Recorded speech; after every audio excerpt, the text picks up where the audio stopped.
So it turns out we have these three value levers, and I'm not going to dive deep into the three value levers for you, but one of the things I found totally fascinating about subscription businesses, especially SaaS businesses, are these three value levers, the way companies manage them and tweak them. It turns out that every company makes these decisions. But until you start studying SaaS, you don't realize how important these decisions really become and how much we can tweak them. So these three decisions are, first off, the market segment.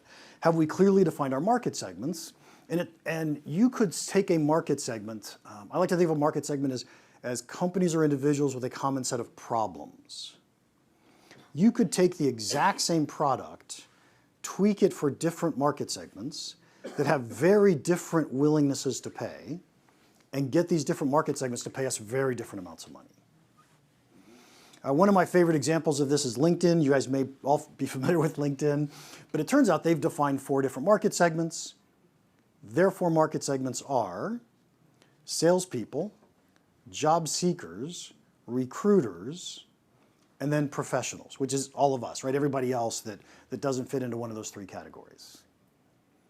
If you were to look, by the way, what is LinkedIn? It's resume storage and search, right? All of these groups want resume storage and search. Got it. But it turns out recruiters by far get the most value out of having LinkedIn to use. And they have packages for recruiters that are 10 times higher in price than packages for any of the other market segments. All they do is tweak the features around resume storage and search to make it easier for recruiters to do their job. And they can charge a really high price.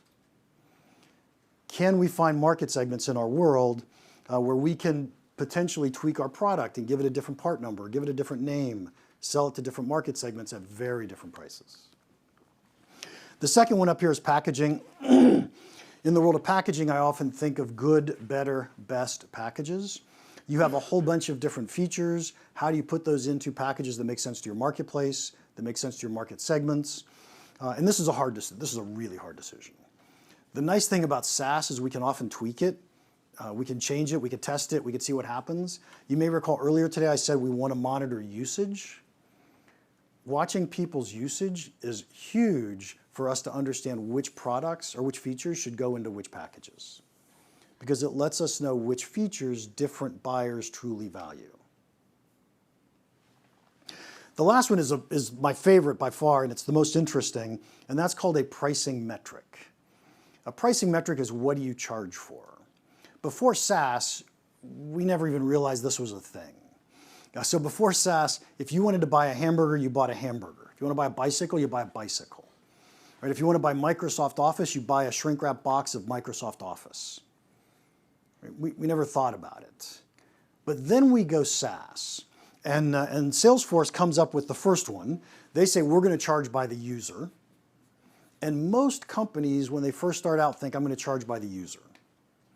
But it turns out that's just a decision. We can charge for lots of different things.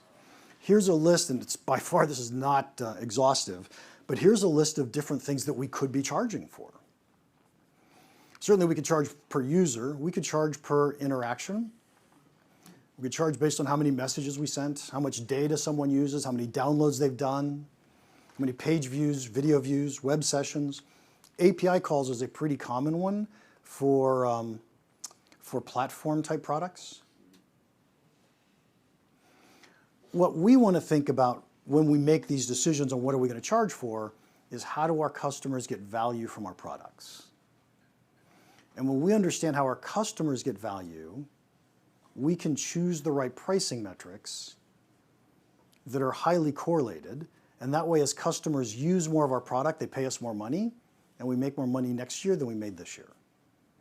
Pricing metrics are a key component to that decision. And if we think about selling then, what do we want to do in sales? We want to understand, what is our pricing metric, and can we articulate value to the customer in terms of how much value they're receiving per pricing metric, right? If we're charging per user, can we articulate value per user? Then we're demonstrating, hey, it makes sense to have everybody in your company use this product, because when everybody uses it, you're making way more money than if everybody doesn't use it.